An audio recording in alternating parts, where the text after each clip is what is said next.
Halo anak-anak, gimana kabarnya? Sehat ya hari ini? Nah, hari ini kita bertemu lagi dan akan membahas sebuah materi baru. Judulnya adalah konflik sosial ya. Sesuai gambarnya ini ya. Nah, ini sedang orang yang sedang mau bertanding ya, panco. Ini konflik sosial. Jadi apa sih konflik sosial itu?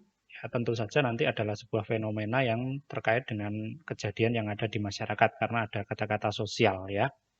Nah, hari ini Bapak eh, akan membahas materi ini dan di sini sudah Bapak cantumkan juga ya tentang kompetensi dasar yang nantinya harus dicapai oleh kalian ya.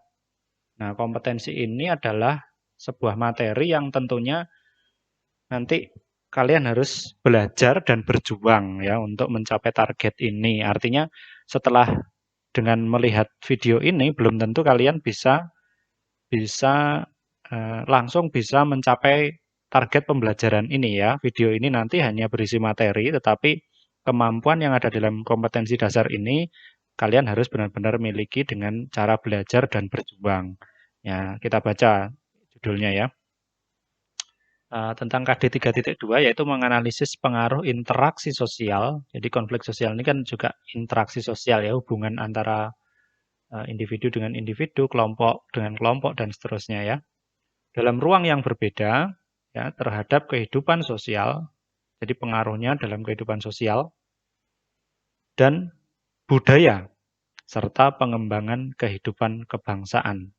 Jadi intinya ini peristiwa sosial ini nanti kita akan lihat pengaruhnya terhadap masyarakat bagaimana dan bagaimana pengembangannya di dalam kehidupan kebangsaan. Jadi kerangkanya, sudut pandangnya itu adalah kehidupan kebangsaan. Ya, jadi itu secara nasional ya, secara nasional. Dan Anda diminta untuk menganalisis itu. Nah, baik, kita akan langsung pelajari apa sih sebenarnya yang dimaksud dengan konflik sosial. Mari kita langsung menuju ke materinya ya. Nah, eh, isi dari materi atau video yang Bapak kirimkan hari ini, yang pertama nanti kita isinya adalah belajar tentang pengertian konflik. Ya, konflik sosial itu apa sebenarnya? Tuh, nanti kita akan lihat di sini. Dan yang kedua, eh, mencari tahu faktor-faktor dari penyebab konflik. Ya, jadi supaya nanti kalian bisa menganalisis apa itu konflik sosial ya dan pengaruhnya terhadap kehidupan kebangsaan dan eh, apa hubungan di dalam masyarakat itu nanti kalian harus tahu ini ya apa itu konflik dan faktor penyebab konflik itu apa saja sih sebenarnya gitu. Yang ketiga adalah akibat-akibat konflik ya.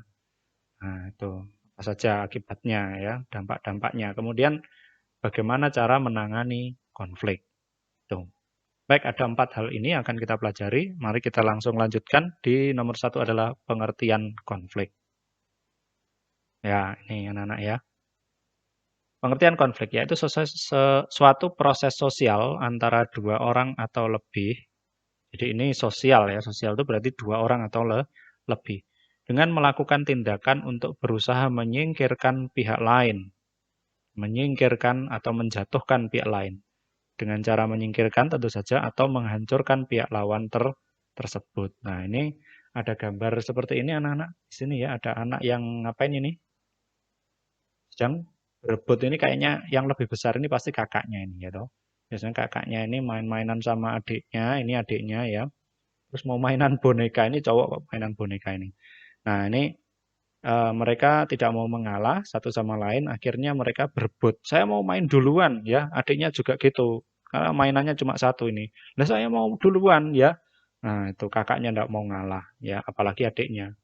Nah, yang kakaknya pengen mendapatkan mainan ini dan supaya adiknya juga tidak mendapatkan ya, tidak bisa bermain. Adiknya juga begitu ya dengan eh, dia diminta oleh kakaknya tidak mau. Ini punya saya maunya ini saya mainkan ya. Nah, ini yang dimaksud dengan menyingkirkan ya anak-anak ya, menyingkirkan atau menjatuhkan pihak lain. Jadi supaya dia tidak punya, kakaknya tidak punya mainan ini atau kakaknya berharap adiknya tidak punya mainan ini. Ini yang dimaksud dengan menghancurkan atau menyingkirkan pihak lawan gitu. Nah, apakah kalian pernah mengalami itu? Misalnya berdebat dengan teman dalam hal misalnya pinjam ballpoint terus ballpointnya dirusakkan, ya terus Anda pengen, ah ini gimana tanggung jawabmu?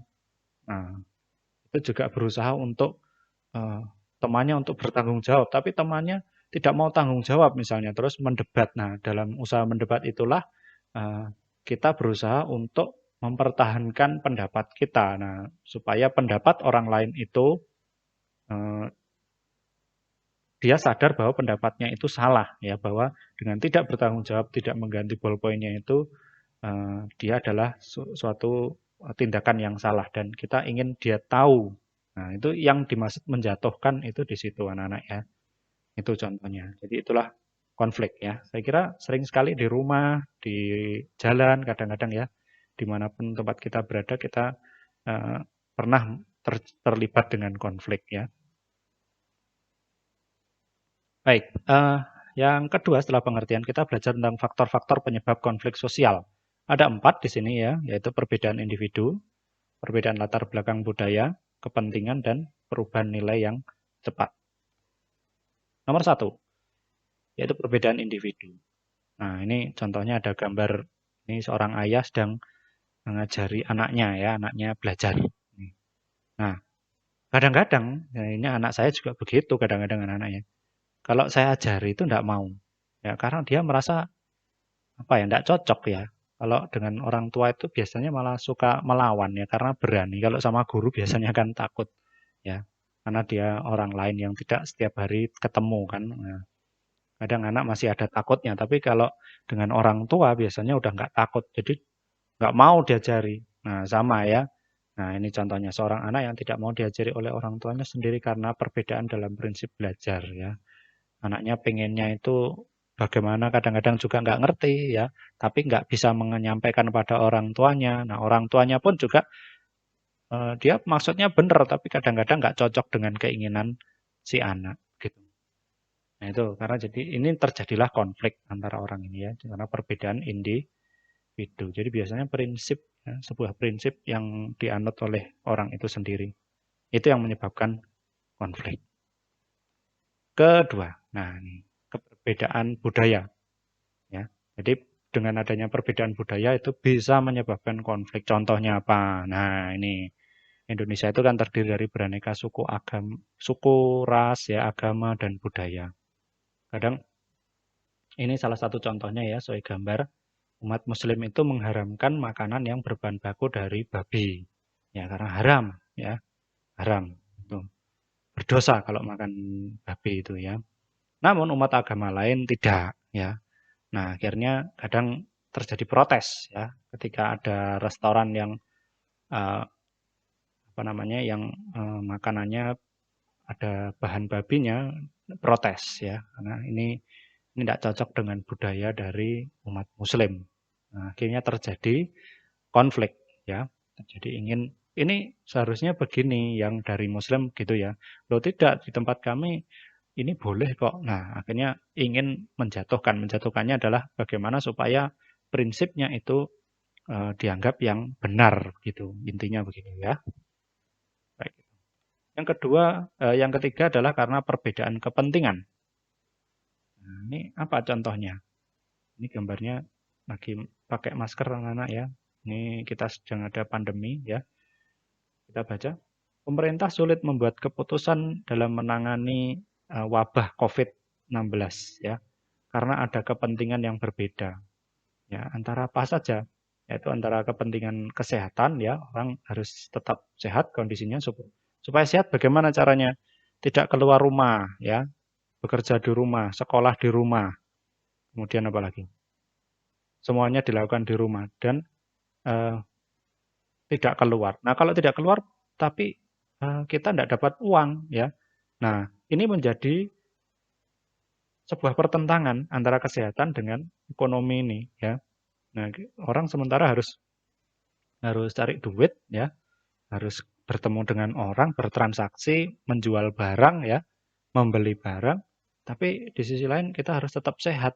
Nah, akhirnya terjadi konflik ya. Sehingga pemerintah juga sulit membuat keputusan itu. Akhirnya ketika ada sebuah keputusan dibuat itu ada protes, ada konflik karena kebijakannya misalnya membuka kantor saat kondisi masih pandemi itu diprotes. Ada juga yang di Jakarta baru-baru ini malah justru di PSBB lagi ya, pemberlakuan PSBB kembali, tetapi orang sudah tidak bisa ditahan karena memang kondisi ekonomi itu apa ya, memaksa orang itu harus keluar rumah dan bertemu dengan orang untuk melakukan kegiatan ekonomi. Nah, itulah susahnya ya anak-anak ya. Nah, kadang itu terjadi konflik karena perbedaan kepentingan. Itu contohnya ya anak-anak ya. Bisa dipahami? Ya, gampang ya.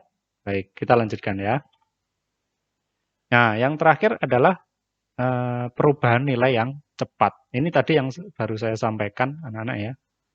Jadi eh, karena perubahan nilai yang cepat, karena kondisi pandemi ini memaksa pemerintah itu untuk selalu mengevaluasi ya kebijakannya. Apakah kita sekarang sudah benar ini kebijakan yang kita buat ini? Sebaiknya kita meminta warga untuk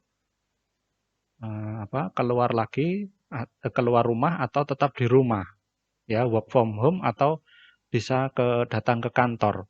Nah, ini menjadi dilema dan kadang pemerintah harus cepat, ya harus cepat. Itu masalahnya, harus cepat membuat keputusan, ya. Nah, akhirnya ketika keputusan itu diambil ya dengan cepat oleh pemerintah, terjadilah protes, ya toh anak-anak ya. Bagaimana ini kebijakan PSBB yang kedua di Jakarta itu sangat mengejutkan dan di luar ekspektasi masyarakat. Hingga ini disampaikan ya, protesnya disampaikan oleh beberapa pihak. Nah, ini kemarin para artis-artis itu banyak yang protes anak-anak ya, karena dia ada PSBB itu akhirnya nggak bisa cari duit ya, itu ya. Cari makan juga susah ya. Nah itu, tapi pemerintah juga bingung sebenarnya ya. Nah ini kalau nanti dibiarkan, maka akan bertambah terus korbannya. Nah, jadi perubahan peraturan yang cepat tadi itu tidak bisa diikuti dengan cepat juga oleh masyarakat dan itu akhirnya menimbulkan konflik. Baik, itu tentang faktor penyebab konflik. Sebenarnya ada beberapa juga yang lain ya, anak ya. Anda bisa cari sendiri di internet ya atau di buku tentang pelajaran sosiologi itu pasti ada. Kita lanjutkan ya. Nah, konflik ya itu adalah sebuah proses sosial tadi ya. Jadi itu punya akibat ya, berdampak, memiliki pengaruh seperti yang tadi kita menjadi tujuan dari pembelajaran kita ya di dalam kompetensi dasar tadi. Apa saja akibat dari konflik itu? Yang pertama meningkatkan solidaritas, kemudian meretakkan hubungan antar individu atau kelompok. Yang ketiga terjadinya perubahan kepribadiannya, rusaknya harta benda atau hilangnya nyawa. Terjadi akomodasi, dominasi, bahkan penaklukan. Kok bisa? Nah, kita mari coba ya. Akibat konflik. Yang pertama adalah, ini gambarnya apa ini anak-anak? Ini Kongres Sumpah Pemuda ya, tanggal 28 Oktober ya, tahun 1928. Nah, kenapa kok saat itu para pemuda Indonesia melakukan kongres? Masih ingat tidak ceritanya? Itu kan sebuah komitmen bahwa uh, pemuda pemuda dulu belum ada negara Indonesia waktu itu ya kan belum merdeka ya. Tapi semangat untuk bersatu, anak-anak ya dari pulau Sabang sampai Merauke ya, Pulau Sumatera, Kalimantan, Jawa, Papua, Sulawesi, Bali dan seterusnya itu mereka punya keinginan untuk bersatu ya. Karena itu membuat sebuah ikrar bahwa kita harus bergabung dalam sebuah negara ya. Itu pemuda-pemuda itu punya keinginan cita-cita seperti itu dan akhirnya berikrar ya. Itu berbangsa satu ya, bertanah air satu ya, berbahasa satu ya, menjunjung tinggi bahasa persatuan. Nah, masih ingat ya. Nah, kenapa mereka melakukan itu? Karena kan kita pada saat itu dijajah oleh Belanda, ya. Kita punya konflik. Nah, ini. Kita punya konflik dengan penjajah. Kita dilakukan semena-mena, ya. Harta kekayaan alam kita diambil, ya. Kita disuruh bekerja tetapi tidak digaji dengan layak, ya. Nah, perlakuan semena-mena oleh penjajah itu ini meningkatkan solidaritas. Solidaritas dalam perjuangan kaum Indonesia ini akhirnya mewujudkan ini Sumpah Pemuda. Ya, merasa simpati ya, kita harus bersatu ini ya, menjadi lebih kuat. Nah, ini konflik itu punya keuntungan di situ anak-anak ya. Jadi dengan adanya konflik itu malah kita kadang kayak misalnya terjadi ini ya, adanya wabah COVID ini. Ini kadang-kadang membuat orang menjadi lebih apa ya, solidar dengan apa sesamanya ya. Ayo, waduh kasihan ini kemarin Pak ini kok kayaknya ketularan gitu, ketularan akhirnya diisolasi di rumah. Terus para warga itu tetangga-tetangganya berbondong-bondong membantu ya mengirimkan makanan sampai digilir. Kapan hari Senin siapa, hari Selasa siapa seperti itu. Itu akhirnya timbul solidaritas. Jadi ternyata kondisi yang susah itu justru juga kadang-kadang malah menimbulkan sebuah kebaikan ya, tidak harus yang enak-enak saja yang menimbulkan baik gitu. Gitu. Nah, ini konflik ini membuat kita semakin bersatu, semakin kuat. Contohnya. Tuh. Tetapi di sisi lain, konflik juga menimbulkan retaknya hubungan antara siapa? Kalau di dalam kasus ini yaitu penjajah, penjajah ya maksudnya ya, penjajah. Dan karena adanya penjajahan, maksudnya ya, penjajah itu melakukan penjajahan dan memperlakukan dengan semena-mena, ya, memperlakukan kita dengan semena-mena, maka hubungan antara Belanda dengan Indonesia ini menjadi buruk. Ya. Karena konflik ini akhirnya ya kita tidak simpati lagi dengan Belanda. Dulu mungkin waktu awal-awal mereka datang ke sini, ya siapa? Siapa itu? Cornelis de Houtman, ya. Nah itu kita mungkin masih simpati ya. Raja-raja Jawa itu ketika didekati itu, ah ini kesempatan ya, kesempatan kita menjual produk apa namanya hasil alam kita ke luar negeri. Ternyata di sana dibutuhkan dan dulu harga dari rempah-rempah itu sangat mahal anak-anak ya, sangat-sangat mahal. Ya, seperti emas harganya. Nah itu kenapa? Karena kan ambilnya harus dari Indonesia waktu itu. Kita dulu itu kaya sekali anak-anak ya. Nah hubungannya baik pertama karena pendekatannya juga baik ya. Pendekatannya baik. Tetapi setelah dibiarkan berlama-lama, Belanda kan ingin menguasai. Ya, karena waktu itu eh, ada paham imperialisme dan kolonialisme. Ya, akhirnya mereka melakukan semena-mena dan kita dianggap orang yang ya mohon maaf bodoh gitu ya. Itu makanya eh, terjadilah penjajahan dan itu tidak menimbulkan simpati lagi. Maka hubungan kita memburuk. Itu ya akibatnya. Baik, kita lanjutkan. Yang ketiga, rusaknya harta benda dan korban jiwa. Nah, ini gambarnya ada protes mahasiswa Papua ya, waktu itu karena ada kejadian rasisme dari yang diduga dari pihak kepolisian waktu menangani protes dari masyarakat Papua waktu itu ya, diduga ada rasisme di situ. Nah, kemudian masyarakat Papua bersimpati dan mereka unjuk rasa ya, turun ke jalan untuk berunjuk rasa kepada pemerintah. Nah, dari ini juga salah satu contoh konflik ya. Konflik antara pemerintah, antara dengan masyarakat yang rasis dengan yang korban. Demonstrasi kasus rasisme kepada masyarakat Papua yang berujung dengan kericuhan sehingga menimbulkan korban. Nah, kabarnya dari peristiwa demonstrasi ini terjadi kerusuhan, kemudian menimbulkan korban. Itu pasti kalau rusuh itu pasti nanti ada yang melempar batu, kadang ya dipukul dan seterusnya. Nah, ini itu akibatnya ya. Kemudian terjadi akomodasi. Akomodasi itu apa? Ini apa? Sebuah upaya agar tidak terlalu terjadi ketegangan ya. Jadi sebuah upaya untuk mendamaikan itu akomodasi.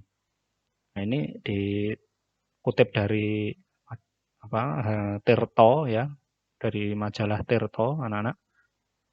Waktu itu Menteri dari Koordinator Politik Hukum dan Keamanan Menko Polhukam Pak Wiranto berjanji bahwa pemerintah nanti akan mengusut tuntas dan adil pada siapapun yang melakukan pelanggaran hukum dan kerusuhan di Manokwari di Papua. Itu. Nah, akhirnya pemerintah harus turun tangan dan harus bersikap adil. Nah, disitulah bentuk akomodasinya. Nah, tadi ada penaklukan. Jadi kadang dengan konflik itu akhirnya kan orang yang lawannya itu ingin mengalahkan ya, ingin mengalahkan lawan. Nah, akhirnya terjadi penaklukan. Kalau ini adalah contoh yang terjadi akomodasi itu. Baik, itu anak-anak tentang akibat-akibat dari konflik ya. Nah, ini ada satu lagi, terjadinya perubahan kepribadian. Dengan adanya konflik itu ya, dulu, nah ini contohnya, ini fotonya. Dulu ketika masih apa namanya, eh, ber, apa namanya, bersaing dalam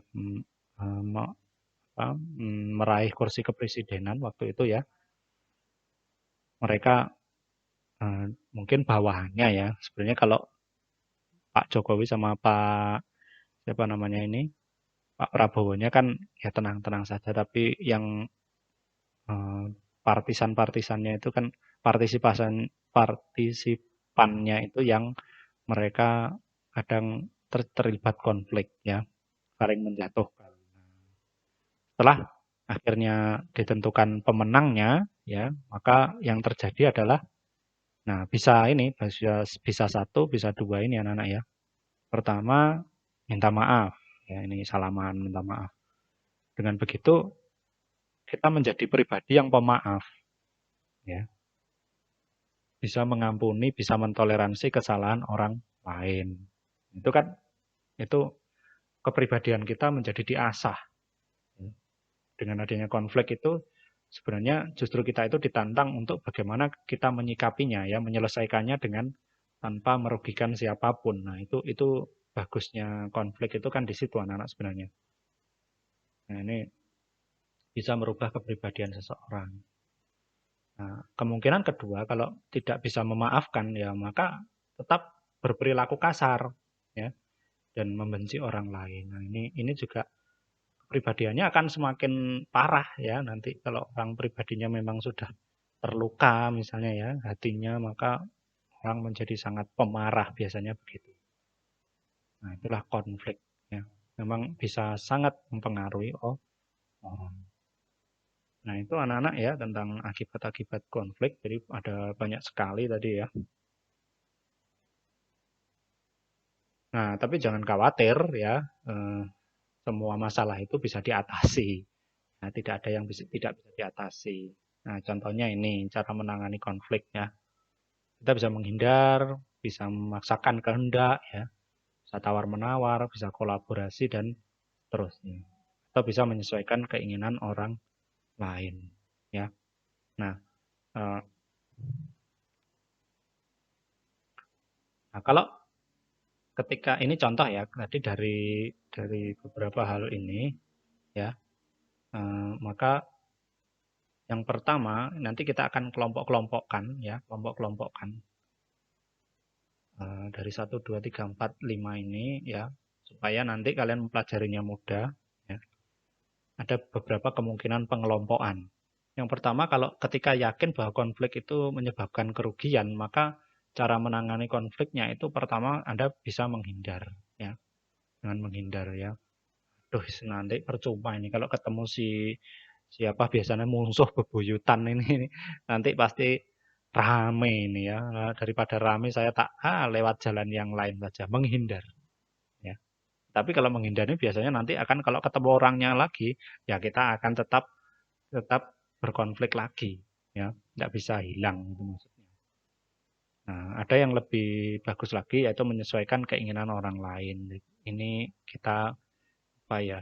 Kalau bahasa Jawanya itu legowo ya, atau kita sudahlah, tidak ambil pusing ya daripada cuma masalah misalnya apa namanya, cuma masalah uang 100.000 aja misalnya ya, orangnya lupa bayar gitu, masa itu sampai kita kehilangan sahabat. Nah, karena orangnya merasa lupa ya sudah diikhlaskan saja. Ya wes ya, dilupakan saja. Padahal itu ya ingat bahwa belum dibayar. Misalnya kalian dulu pinjem teman kalian pinjem uang gitu ya. Terus orangnya nggak kembalikan tapi merasanya lo sudah kok. Nah, ya udahlah, apa daripada nanti kehilangan teman gitu. Nah, uang 100.000 saja gitu. Akhirnya direlakan dan nah ini nanti ya jadi orang lebih tenang ya. Seperti gambar ini orangnya senyum, tenang ya, tidak marah-marah. Nah, inilah cara menangani konflik. Kalau yakin nanti lebih besar kerugiannya daripada keuntungannya. Jadi ya inilah yang kita lakukan. Nah, tetapi kadang-kadang namanya konflik itu kita punya prinsip dan prinsip itu harus dipertahankan. Karena itu kita harus memaksakan kehendak ya toh. Memaksakan kehendak ya. Contohnya waktu kita dijajah itu ya kita tidak mau ya toh. Kok enak nah, gitu. Karena itu kita melawan ya dan kita akhirnya waktu itu kan menang. Ini peristiwa waktu itu ya Nana, Hotel Yamato di apa?